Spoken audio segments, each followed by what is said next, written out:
week 12 of my training block, my marathon training block, and today we'll be doing a long run workout. So a bit of a change of scenery here. I'm actually not in my car, I'm already outside. So what I'm going to be doing, instead of driving to the beach and then running along it, is I'll actually be running to it. So there's actually some hills on the way to the beach that I'm going to be utilizing to get a hill workout in. So that'll be nice, a little bit of change of pace there instead of the relatively flat beach that I've been doing the past couple runs. Today's going to be a long run. It is going to be a bit down in mileage compared to last week. So last week we did the 20-mile run. This week we're going to drop down a little below that, give our legs a little bit of rest, but instead we're going to be doing some marathon pace work in the middle. So start off easy, do some marathon pace work, and then end it easy. All right, so I'm just going to go ahead, do my stretches and warm-ups, and we'll get at it. All right.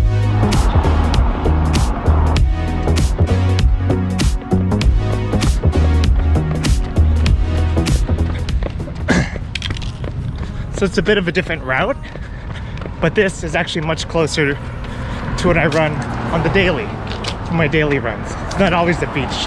That would be nice, but more city-like stuff like this is what I'm used to running. I swear I'm looking for you. Are you looking for me? Can it be true that you're there? Am I gonna find it? We're 2.5 miles in, almost 3 miles. We're about to start the hills. So here we go. Woo!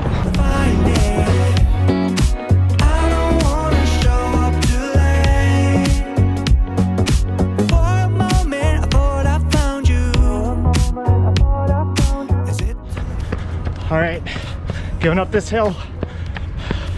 Breathing a bit hard, but it's good. It's good. Whew. We were rewarded with a nice view of the LAX kind of like grounds. Let's check it out.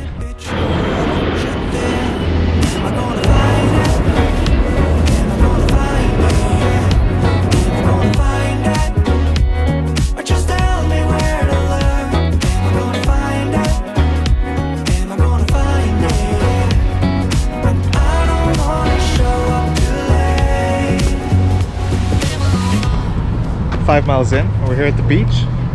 So let's get at it. Let's go. All right, on down to the beach. All right, cranking it up a bit to that marathon pace. Woo.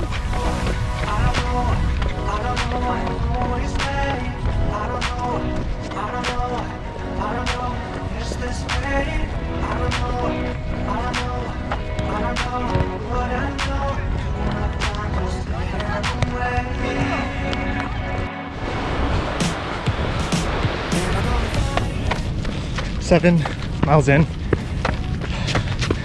Whew. Breathing a bit hard. Feeling good.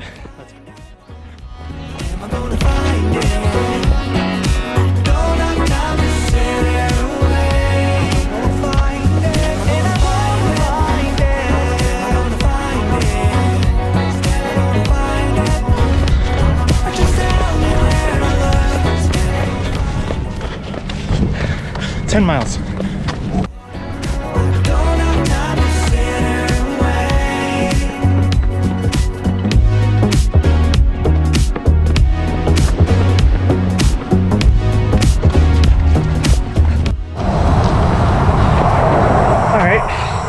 Marathon pace section done. Now I'm just gonna take it nice easy run for the last 4 miles. Whew. Oh, real good. Bit of an uphill there towards that last 3/4 of a mile. I feel good, feel happy, much better than when I woke up. So time to finish off these last 4 and get some food. Yeah, here we go.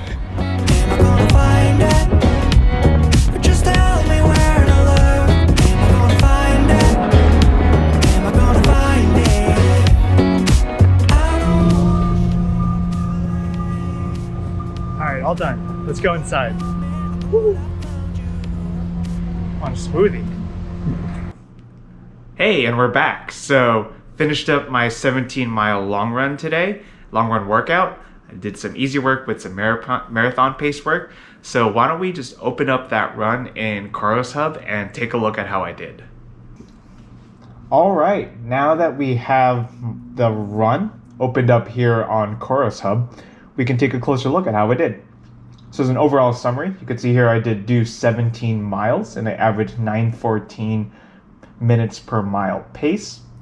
And you can see here that there are quite a few gaps here. You can see the little dashed lines here during my run, especially in the beginning and towards the end. And that is mostly due to, if you're kind of looking on the map where I'm hovering over it, that is mostly due to the crosswalks and kind of stoplights that I had to deal with. But overall, during the workout portion of my run, you can see that I did run mostly uninterrupted except for this turnaround here.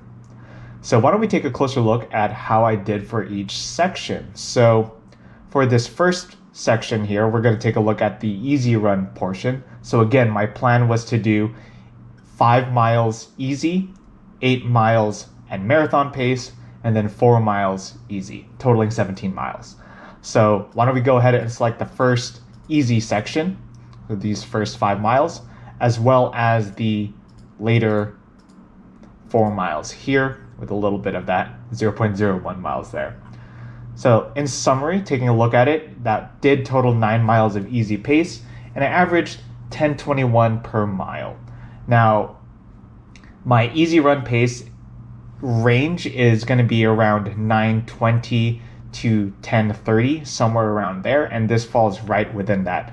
Now, especially considering there were some rolling hills, they weren't the most drastic of hills, although it definitely felt like it at some points.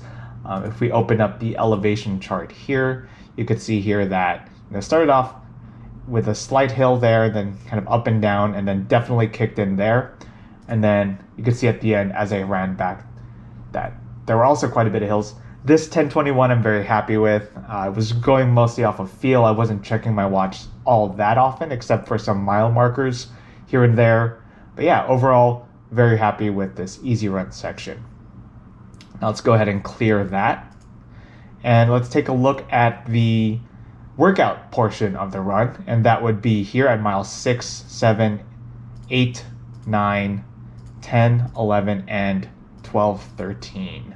So you can see here that this is where I ran at the beach. And again, there were some elevation changes, but not too much, and was able to hold over these 8 miles a nice 8:21 pace. Now my goal for the Long Beach Marathon is to go sub 4, which is 9 minutes per mile at the marathon distance.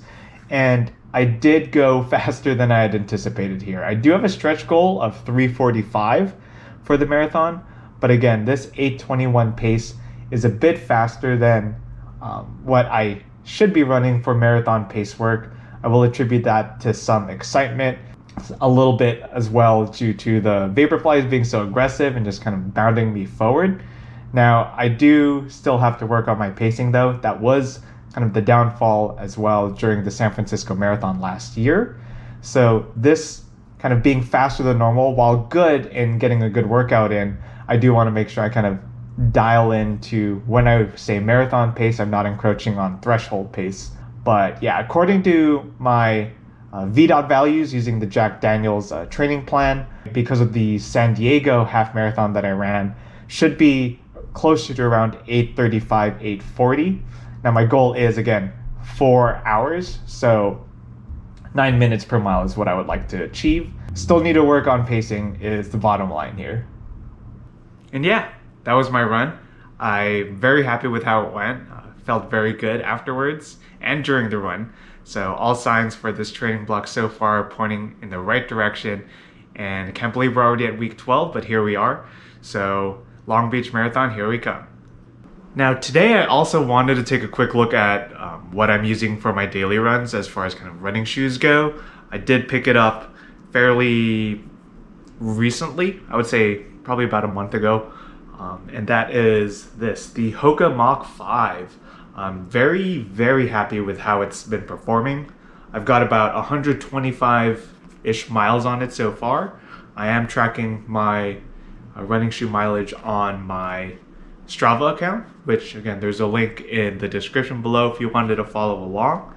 But yeah, overall been very satisfied with how these have been going. Now let's take a quick look at the HOKA Mach 5 specifications. So officially it comes in at a men's US size 9 at 8.2 ounces or 232 grams. My US size 12 comes in at 8.96 ounces or 254 grams. So pretty light for, especially for a shoe, for me at size 12, do tend to get a little heavier at that end. So it is nice to have something this light. The stack height is going to be 29 millimeters in the heel, 24 millimeters in the forefoot for a 5 millimeter heel to toe drop. And as far as sizing goes, for me, I did go true to size at my size 12. It can be a little long for some, but overall I went with true to size and it has been a great fit for me. Now, for how the shoe has felt over the last 125 miles, the upper, there's no really noticeable signs of wear that is any cause for concern. So now for the midsole, it's been holding up really well. I haven't noticed any kind of degradation in the ride or the cushion. It's got the ProFly X, so you've got this upper layer here of foam that is soft yet responsive, and then you've got this bottom layer here, which is rubberized EVA, which adds that kind of nice, firmer, stable platform for you to run on. And it just works so well together, where as you're running, you've got the nice, soft, responsive feel, yet it still feels stable and kind of rolling and snappy. So you're not you don't have that mushy kind of feeling that you sometimes get with those higher stack cushion shoes, but you still have a lot of, protection and comfort on this shoe. So it really makes for kind of a do-it-all kind of shoe. I've been using it for daily runs. I've been using it for the occasional workout, medium and long runs. I think the longest run I've put on this so far is somewhere around 16 or 17 miles, and I felt great afterwards. So I would say this has been probably my favorite shoe so far, when I'm just like, I just need a shoe to get me through the day, and this could pretty much handle most everything I throw at it. As far as durability, I haven't noticed any worrying signs of wear anywhere on the upper. Looking at it even closer now, I still don't find anything on there. The midsole, still holding up well, no change in ride or cushion. And as far as the outsole goes, that might be where I actually see a lot more of the wear and tear, especially here. I am prone to tearing up the lateral heel, especially on my left foot. But otherwise, it does just appear to be cosmetic. I have noticed no worrying signs of the grip losing or kind of the wear punching through this outer layer of rubberized EVA. But yeah, it all appears to be cosmetic, so I expect to get many, many more miles out of this. So I've been very happy with the HOKA Mach 5. I'll continue to run into this shoe. I'll run it into the ground. It's been just an overall fantastic shoe for me to just grab for anything. So can't recommend it enough. HOKA Mach 5. And that about wraps it up for this week. Thank you for coming with me on my long run today and taking a look at the HOKA Mach 5 and how they've held up over 125 miles. If you have any questions or comments, feel free to put them down below. And if you liked the video, give it a thumbs up. And if you want to continue following me on my running journey, especially as I go towards the Long Beach Marathon, which is coming up in October, make sure to subscribe. All right, and I'll see you next week. Damn, son.